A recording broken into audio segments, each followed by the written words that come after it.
en su versión griega. Como yo les dije, desde el siglo II antes de Cristo existe una traducción al griego del Antiguo Testamento, que se llama la versión Septuaginta o de los 70. Esta versión, por cierto, era la más usada en el siglo I.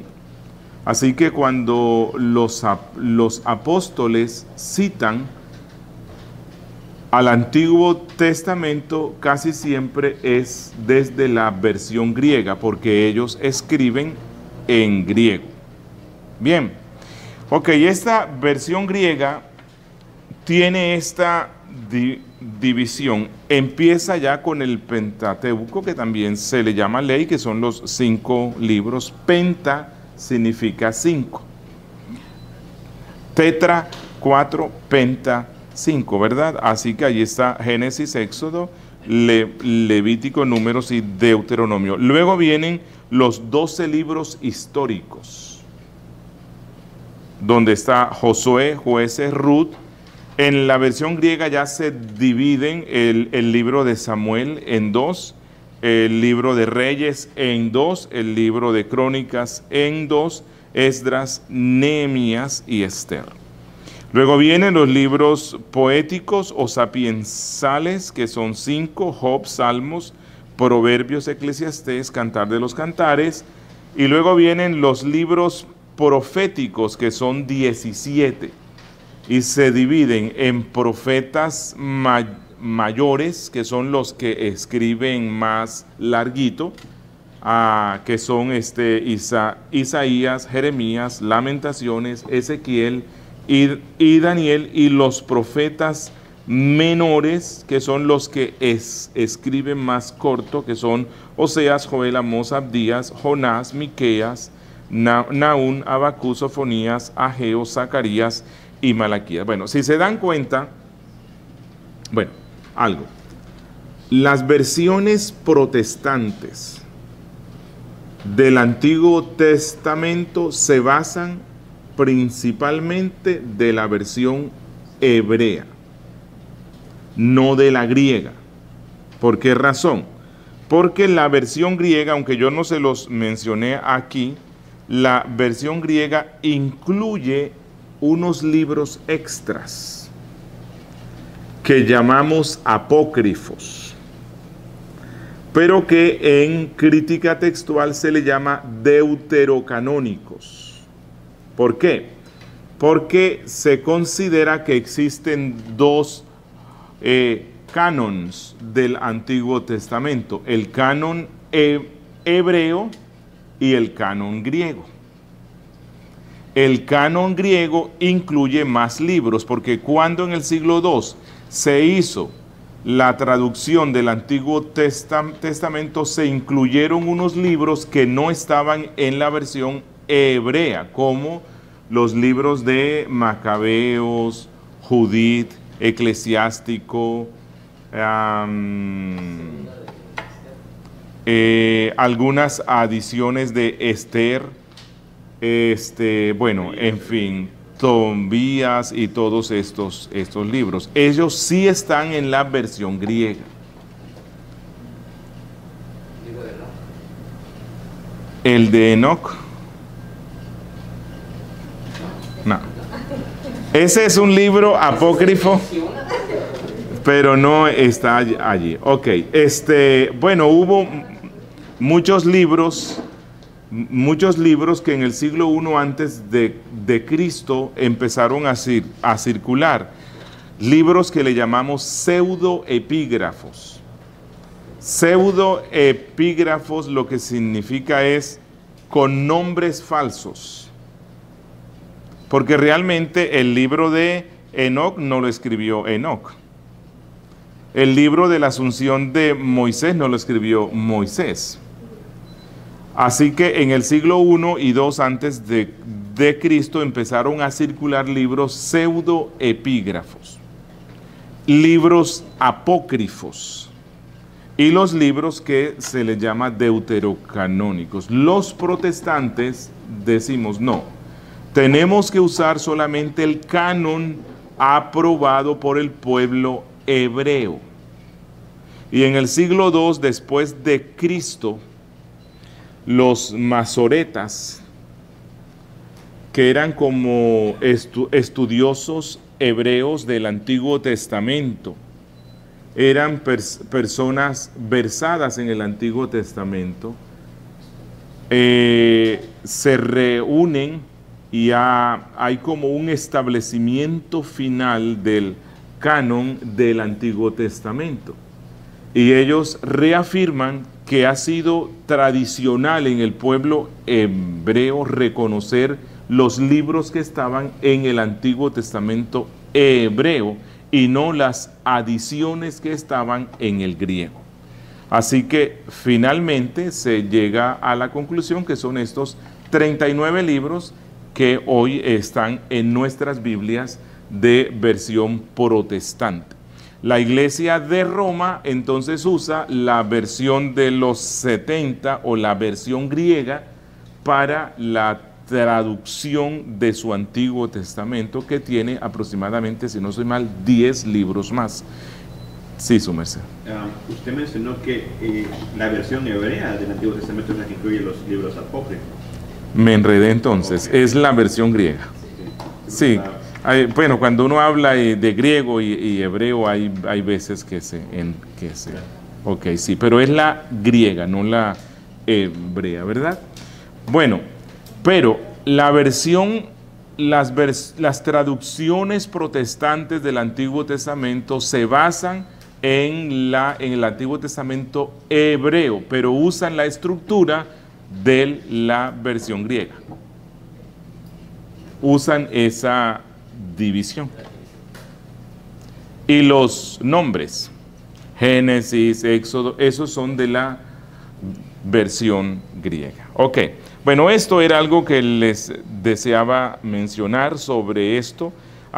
Recordemos los idiomas en los cuales se escribió la Biblia. No fue escrito en español ni en inglés. Fue escrito en lo que llamamos lenguas muertas. Bueno, para ese tiempo no eran muertas, pero hoy día sí. Es escrito en hebreo antiguo, que incluso ya para el tiempo de Cristo era prácticamente una lengua muerta. Recuerden, en el tiempo de Cristo el pueblo hebreo en Israel, que después Roma le llama Palestina, los judíos en Palestina no hablaban hebreo, era arameo. El arameo, ¿por qué razón? Porque recuerden, 4 siglos antes ellos son deportados a Babilonia. La lengua de Babilonia era el arameo, así que ellos allí aprenden el arameo y cuando vuelven a Palestina, los que vuelven, entonces ellos hablan el arameo. El hebreo se usaba solamente en la sinagoga cuando el rabino leía la ley, que le llamamos como Mikra o Tanaj. Entonces ellos hacían la lectura en hebreo. Nehemías en el capítulo 8 nos cuenta cómo era una predicación luego de la deportación. Dice que los expertos leían la Biblia en hebreo y luego le ponían el sentido. ¿Por qué razón? Porque ya ellos no hablaban hebreo, sino arameo, que es una lengua semítica, o sea que es una lengua emparentada con el hebreo, que no es no es una lengua tan distinta como hoy decir el español y el alemán, sino que era más bien una lengua, comparándolo hoy con el español y el portugués, o el español y el italiano. Era algo así, ¿verdad? Así que eso es importante que lo sepamos. El Antiguo Testamento entonces fue escrito en hebreo antiguo, que es una lengua muerta, y tiene algunas palabritas en arameo. Allí vemos ya pues los libros que se escriben durante la deportación. Hay algunos como Esdras, Daniel, Jeremías, que contienen algunas partes en arameo. Bien, y el Nuevo Testamento, todo está escrito en griego. No en el griego de Sócrates, no, está escrito en el griego vulgar. Bueno, vulgar no viene de vulgaridad, o sea, no viene de eso es, no. Se le llama lengua vulgar a la lengua que habla el pueblo. No fue escrito en el griego culto de la filosofía, no fue escrito en el griego culto de las ciudades griegas, sino que fue escrito en el griego que hablaban la mayoría de naciones en el mundo. Ese fue el que más se esparció. Así que era un griego vulgar. Y se le llama griego koiné. Hay algunos defensores de una secta que hoy día se llama Regreso a las Raíces Hebreas. Es una secta judaizante que lleva a los cristianos a que nosotros, para que Cristo nos escuche, hay que llamarlo como Él se llama, y Él no se llama Jesús, sino que se llama Yeshua HaMashiach. Entonces, si usted no habla como hebreo, Dios no le entiende. Sí, Dios no tiene la capacidad de entender. Entonces, ellos dicen que el Nuevo Testamento fue escrito en hebreo. Pero eso es falso. ¿Por qué razón? Porque nunca se ha encontrado un solo manuscrito escrito en hebreo. Y es falso aún más porque si los evangelistas querían alcanzar al mundo con el evangelio de Cristo, no iban a escribir en una lengua que ni siquiera los judíos entendían. Ya recuerden, ellos ya no hablaban el hebreo, sino el arameo. Un padre de la iglesia en el siglo II, se le llama padres de la iglesia a esos hombres que fueron discípulos de los discípulos de Cristo, y a los hombres que le continuaron en el siglo II, en el siglo III, en el siglo IV, como Ignacio de Antioquía, Policarpo, Justino Mártir, incluso hasta Agustín. Se le llama padres de la iglesia. A ese tiempo se le llama patrística. Bueno, hubo un padre de la iglesia del siglo II que dijo que él supo que alguien le contó que Mateo escribió en hebreo, pero entiéndase más bien arameo, solo que se le llamaba hebreo, pero era realmente arameo. Pero no existe ningún manuscrito del Evangelio de Mateo escrito en arameo. Posiblemente él supo eso, pero no es una información que él pudo comprobar. Lo cierto es que todos los manuscritos que se consiguen hoy del Nuevo Testamento están escritos en griego, y se cita la versión griega del Antiguo Testamento. Incluso Mateo hay veces que explica, dice que Cristo dijo algo en arameo, porque no era en hebreo, que significa. O sea que si él pone que significa es porque no escribe en arameo, sino que escribe en griego. Ellos tuvieron que escribir en griego porque esa era la lengua franca del siglo I. Se le llama lengua franca a la lengua que casi todo el mundo puede hablar. El inglés hoy es una lengua franca. Así que El Nuevo Testamento fue escrito en griego. No se dejen engañar por esa secta. Es una secta muy persistente y para algunos incautos convincente.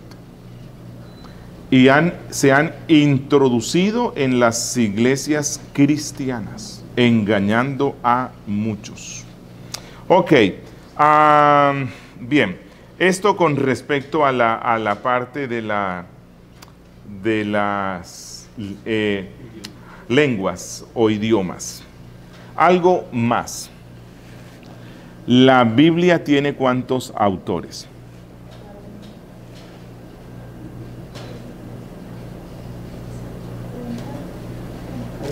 Más bien voy a preguntarlo. ¿Tiene uno o varios?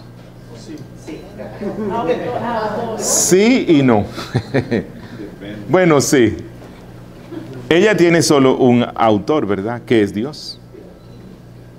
Las escrituras son claras y dicen que ellas fueron inspiradas por Dios. Dios es el autor principal, pero tiene varios autores secundarios.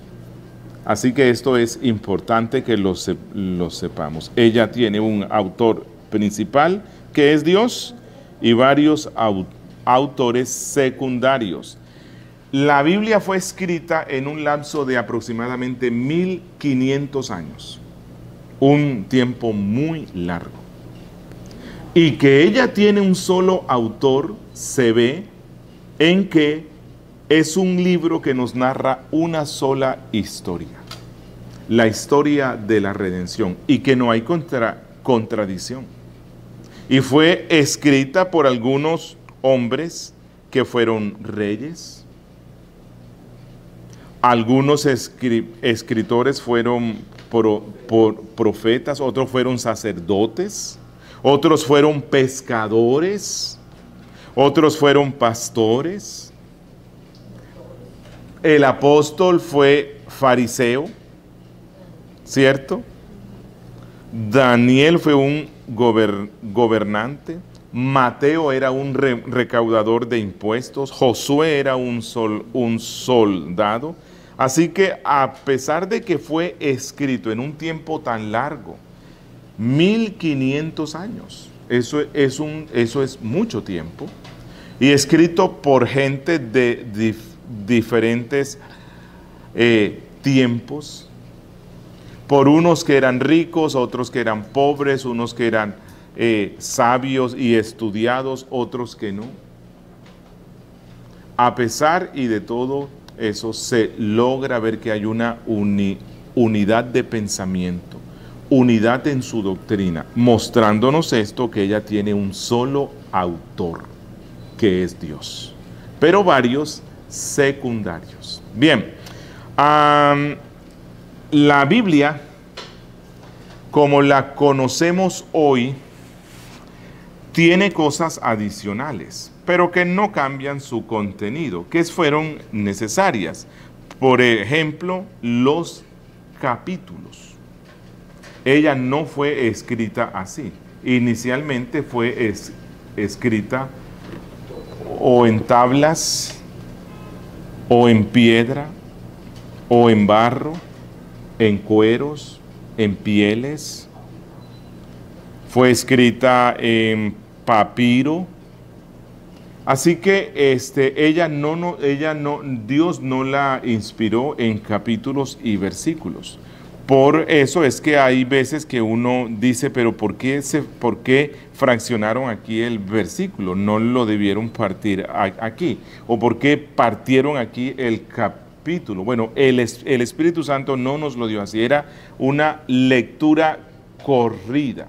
Esa es la ventaja, y valga aquí la pena, la publicidad, la ventaja de la versión de la Sociedad Bíblica Trinitaria, que viene sin títulos.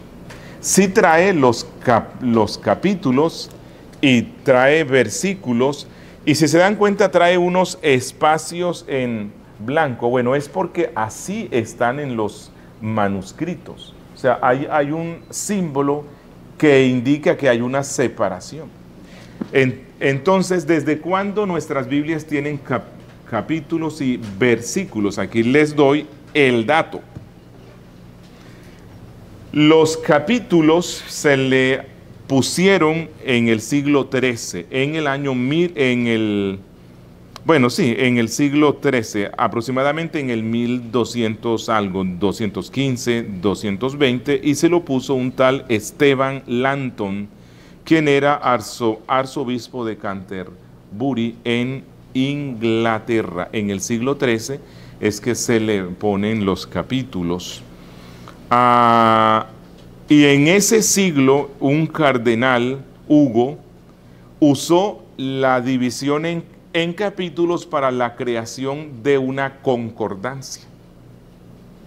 Así que posiblemente la primera concordancia de la Biblia viene ya del siglo XIII. Así que allí ven las ventajas que tuvo la división en capítulos. Ya es más fácil hacer una concordancia. Y la división en versículos se hizo en el siglo XVI.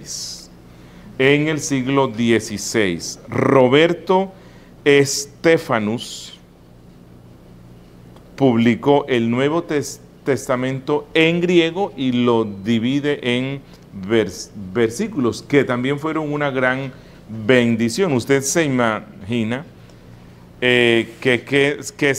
yo voy a invitar a la congregación, vamos a leer, qué sé yo, en Juan 20, versículo 6, entonces ya no tendríamos forma de decir. Y si yo digo, no, está en la página tal, en el párrafo tal, bueno, no en todas partes, todo está en el mismo número, ¿verdad? Así que eso fue una bendición, pero recuerden esto, eso no fue inspirado por el Espíritu Santo. Por esa razón mi recomendación, especialmente a los pastores y predicadores, es que no nos guiemos necesariamente por las divisiones que traen las ediciones de la Biblia, porque esas no necesariamente son las más acertadas. Bien, los títulos que encuentran en sus Biblias tampoco fueron inspirados. Esos se los pone el editor. Él lee el pasaje, mira a ver dónde termina la unidad de pensamiento y pone un título. Eso también me encanta de esta versión, que no hay títulos. ¿Qué pasa? ¿Cuál es el inconveniente? Si bien eso te facilita que tú logres saber un poco de qué trata la sección, eso tiene el riesgo de que te condiciona al momento de interpretarla. El título ya te está condicionándolo. Así que Dios no nos lo dio así, excepto los salmos. No sé si han visto, pero los salmos en el encabezado tienen un titulito pequeño. Bueno, ese título sí forma parte del original y sí fue inspirado. Mi recomendación, una recomendación, cuando usted lee los salmos, no se olvide que eso fue inspirado por el Espíritu Santo. Entonces, si vamos a ir, y les ruego me acompañen al Salmo 84. ¿Cómo empezamos la lectura del Salmo 84? Lo empezamos normalmente diciendo, cuán amables son tus moradas, pero así no empieza. El Salmo empieza diciendo, al músico principal sobre Gitit, Salmo para los hijos de Coré. Así que cuando uno lee un salmo en el culto público, toca que se empiece por el versículo 0, porque ese fue inspirado. Sí, su merced. Y también leer los Selah. Los Selah o cualquier otra declaración que él tenga. No entendemos necesariamente qué significa Selah o sí, Selah, pero eso fue inspirado, hay que leerlo. Hay algunos que creen que Selah lo que significa es pausa. Y hay otros que creen que significa una pausa para meditar. ¿En el Antiguo Testamento las primeras Biblias estaban cronológicamente o después se cambiaron? El Antiguo Testamento hebreo, que fue el original, ya les dije en qué orden no iba. Iba Génesis, eso, tal como en nuestras Biblias, pero luego hay otro orden que cambia en la versión griega, pero que fue un cambio bueno, en el sentido de que se agruparon los libros, ya sea por la literatura, o sea, si eran libros de historia o libros de poesía o profecías, pero creo que fue un buen cambio. Pero las escrituras usted puede dividirlas de acuerdo a o sea, si usted quiere leerlas secuencialmente, más bien cronológicamente, bueno, hay que cambiarle el orden y tal vez toca que se empiece por el libro de Job. Que Job fue posiblemente contemporáneo o previo a Abraham.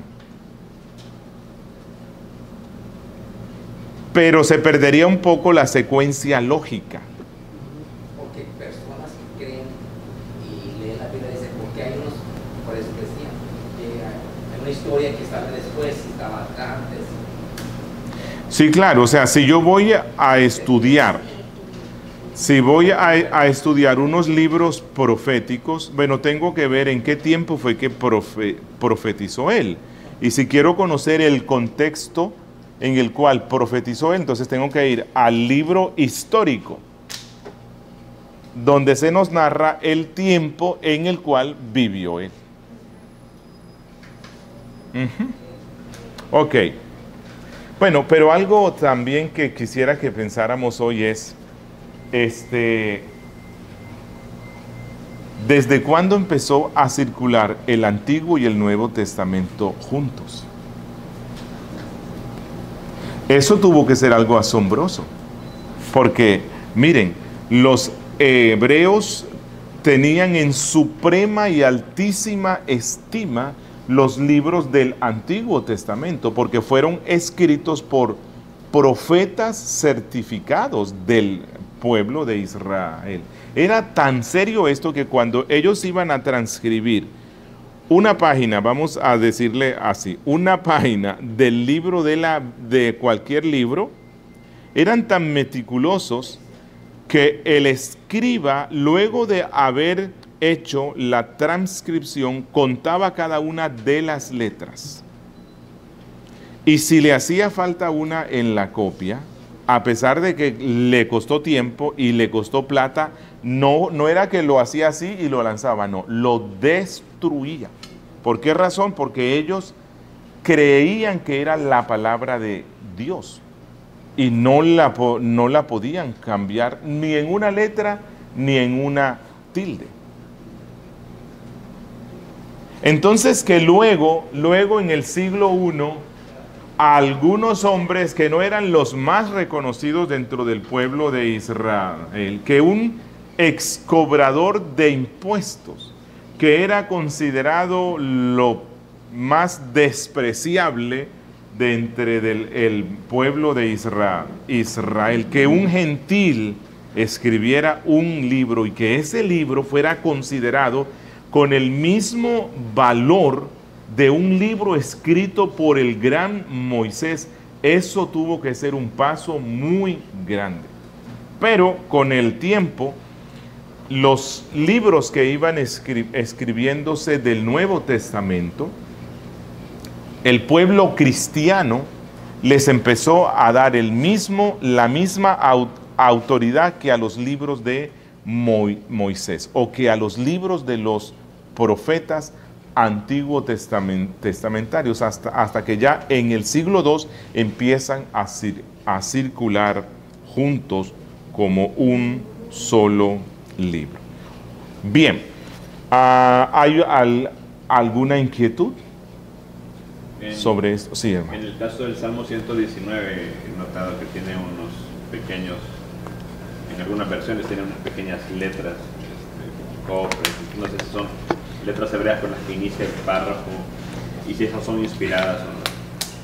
Sí, sí son. ¿Por qué razón? El Salmo 119 está escrito en forma de acróstico, donde cada sección empieza con una letra del alefato. El alefato es como el equivalente al alfabeto, ¿verdad? Se le llama, o se le llama también alefbeto. ¿Por qué? Porque se refiere a las dos primeras letras. Alef, beto. Así que se escribe o se pone el símbolo de cada letra con la cual empieza. Obviamente que al ser pasado al español, pues ya se pierde, ya no se logra ver, ¿no? Que va en esa misma secuencia. Pero sí, eso forma parte de la inspiración. Bien, ¿otra pregunta? ¿Otra inquietud? Otra de las cosas que también preguntaban los católicos, Uh-huh. Lucas era el médico de Pablo, ¿no? Lucas era el médico personal de Pablo, pero más que el médico personal, era un compañero del apóstol Pablo. Sí, entonces, antes de que Pablo se hiciera Pablo, antes de que se le apareciera Cristo, Uh-huh. toda esa historia la tuvo que agarrar de otras personas, o sea, porque Pablo se recuerda que no estuvo con él. Los títulos, ¿no? Bueno, no, lo que pasa es que Lucas es claro y él dice cómo fue que escribe su evangelio. Él hace una investigación, él funge allí como historiador y él hace una investigación. Fue tan buena la investigación que algunos dentro del catolicismo creen que él es el pintor o dibujador o retratador de la Virgen María, porque él es el que más menciona detalles de la infancia del Señor, que no se mencionan en los otros libros. Ok, hermanos, antes de pasar a la otra sección, vamos a descansar, pero creo que ibas a preguntar algo. No sé si va a dar las fechas cuando fueron agregadas los títulos y cuando el Antiguo Testamento no empezaron a hacer. Empezaron a circular juntos al final del siglo I. Ah, Sí. Y los títulos, no, los títulos se lo empezaron a poner los editores. Pero es que no hay títulos unificados.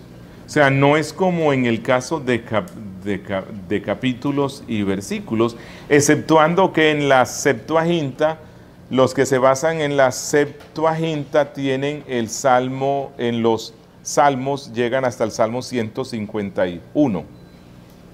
Y las que se basan en la hebrea hasta el Salmo 150, porque hay un salmo que lo dividen en dos. pero no tenemos una fecha exacta de cuando los editores empezaron A usar títulos, no. Mira, yo vi bueno, Dios me permitió ir a Londres, a la sede de la Sociedad Bíblica Trinitaria, y un día pasó alguien y les dijo, mira, les voy a regalar este libro, lo encontré en la biblioteca de mi casa, y lo pusieron en el escritorio donde yo me senté, y a mí como me encantan los libros y los libros antiguos, era así grandote, abro el libro, sale polvo, casi que se deshace algo, dije, ay, bueno. Ahí era un Nuevo Testamento del siglo XVI, de la King James, recién traducido. Y no tenía títulos, o sea que eso viene después. Probablemente después del tiempo de la Reforma. Tuvo que ser después, mucho después. Pero cada edición trae sus propios títulos. O sea, no es que son títulos unificados, ¿no? En el siglo I es cuando se unió el Antiguo Testamento y el Nuevo Testamento. Sí, cuando se terminaron de escribir los libros del Nuevo Testamento. Salieron juntos, pues. Empezaron a circular, por lo menos Pedro refiriéndose a los escritos de Pablo, lo compara con las escrituras. Él dice, como las otras escrituras. Así que ya Pedro le está dando el reconocimiento que los escritos de Pablo pueden ser comparados con los escritos del Antiguo Testamento. Sí, y Roma es la que crea, o en el tiempo del Imperio Romano, en el siglo I, es que se da la invención del códice. Códice es cuando ya los libros empiezan a circular en forma de libro, porque anteriormente eran rollos. Roma inventa, bueno, no sé si fueron los romanos, pero sé que es en el Imperio Romano cuando empieza a circular eso, que son libros argollados y empiezan a circular así. Así que es a finales del 1 y comienzos del 2 que los libros de la Biblia empiezan a circular juntos, pero es más en el siglo II que los del Antiguo y los del Nuevo circulan así. Ok, hermanos, vamos a descansar.